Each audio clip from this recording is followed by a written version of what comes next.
म्हणतात की दुबेंबद्दल भारतीय जनता पक्षाच्या कोणत्याही नेत्यांनी काही वक्तव्य केले नाहीये, दुबेंनी इतकी वक्तव्य केली. काय झालंय, संजय राजाराम राऊतचं झालंय वय. त्याला एक कळत नाही की आशिष शेलार साहेबांनी विधान परिषदेमध्ये भाषण केलं पाहिजे, त्याच्याकडे टेप रेकॉर्डर पाठवतो. बाकी सगळे टेप बघण्यापेक्षा हे जरा टेप बघितलं ना तर ज्ञानात भर पडेल. आम्ही पहिला विरोध केलेला भारतीय जनता पक्ष म्हणून, आम्ही स्वतः आशिष शेलार साहेबांनी आणि भारतीय जनता पक्षाची आमची भूमिका मांडली की दुबे जे बोलतायत आम्हाला मान्य नाही. पण मुळात मुद्दा तोच आहे की आम्ही हिंदू म्हणून आपसात का भांडावं. जेणेकरून नया नगर भिंडी बाजार मध्ये शीर खोरमाच्या पार्टी व्हाव्यात म्हणून, बिर्याणीच्या पार्टी व्हाव्यात म्हणून. देखो ये देखो हिंदू कैसे आपस में झगड़ रहे, हमको यही चाहिए. आज सामनाचा विषय काढला, सामनाला मुलाखत आणली उद्धव ठाकरेंची संजय राऊतांनी घेतली.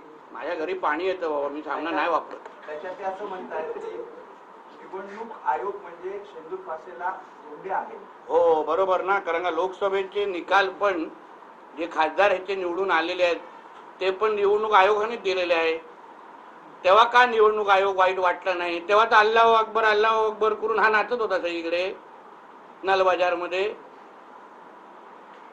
तेव्हा का तुम्हाला निवडणूक आयोग लोकसभेच्या नंतर वाईट वाटले नाही? त्याचं असंही म्हणणं आहे की ठाकरे आणि शिवसेना हा ब्रँड आहे, बाकी पावसाळ्यात आलेले गांडूळ आहे. लक्षात घ्या, ब्रँड ठाकरे नावाचा ब्रँड हा हिंदू हृदय सम्राट बाळासाहेब ठाकरेंचा होता. तो हिंदुत्वाच्या नावाने ब्रँड होता. जगभरामध्ये देशभरामध्ये बाळासाहेब ठाकरे हे हिंदुत्वाचे आयकॉन म्हणून, हिंदू हृदय सम्राट म्हणून त्यांचे नाव पुढे गेलेलं होतं. तो हिंदुत्वाचा धागा हे लोकांनी सोडला. या जिहाद्यांच्या प्रेमामध्ये हे लोक पडले, या हिरव्या सापांच्या प्रेमात हे लोक पडले आणि आज ते हिंदू ब्रँड संपवण्याच्या नावाने स्पष्टीकरण द्यायला लागतंय ना. मग ही चूक आमची आहे की त्यांची आहे की त्यांनी हिंदुत्व सोडलंय? आवाहन केलंय की ज्या पद्धतीने आता मुख्यमंत्र्यांनी सांगितलेले की पहिली शाळेमध्ये ही सक्तीकरण करून बघा, आत्महत्या करायची असेल तर तुम्ही करावी. माझं म्हणणं आहे की शाळा बंद करण्यापेक्षा मदरसे बंद करून टाका ना, बंद करून टाका मदरसे. कारण त्याच्यामध्ये आतंकवादी घडवण्याशिवाय काहीच होत नाही.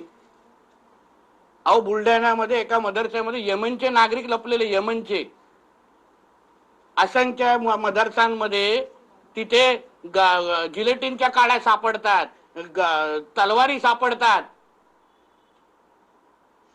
मग हिंदू समाजाच्या मध्ये भांडणं लावण्यापेक्षा, आमच्या शाळा बंद करण्यापेक्षा मदरसे बंद करून टाका ना. कारण ते आतंकवाद्याचे हड्डे नाहीत, ते शिक्षण कुठे आहे तिथून?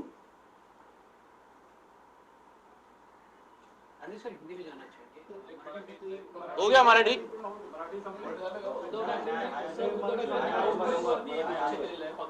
मराठी संपली ना, मराठीचे प्रश्न संपले का? उद्धव ठाकरेंनी पक्षातून होणाऱ्या आउटगोईंग वरती पण भाष्य केलेलं आहे, बला गेलेली आहे. तसेच अनेक जे लोक गेलेत ते बाहेर काय दिवे लावतात, एक जनता पाहते. हो बरोबर. शेवटी काय उद्धव ठाकरे आणि आदित्य ठाकरे राहणार आहे, बाकी सगळे बला निघणार आहेत. स्वतःची चूक कधी ओळखायची, मी माझं कुटुंब माझी जबाबदारी, तेवढंच. मी आणि पाटणकर तेवढंच. मुंबईला गुजरातच्या ताब्यात घ्यायचे असा कट रचला जातोय केंद्रामध्ये, असंही काल भाषणामध्ये. अहो मुंबईला आणि देशाला, महाराष्ट्राला इस्लामीकरणाचा खरा धोका आहे. जिहाद्यांकडून आपल्याला धोका आहे. ज्या जिहाद्यांना आपल्या ह्या देशाला इस्लाम राष्ट्र करायचं ना, त्यांच्याकडून धोका आहे. म्हणून हिंदू म्हणून आपण जेवढे एकत्र राहू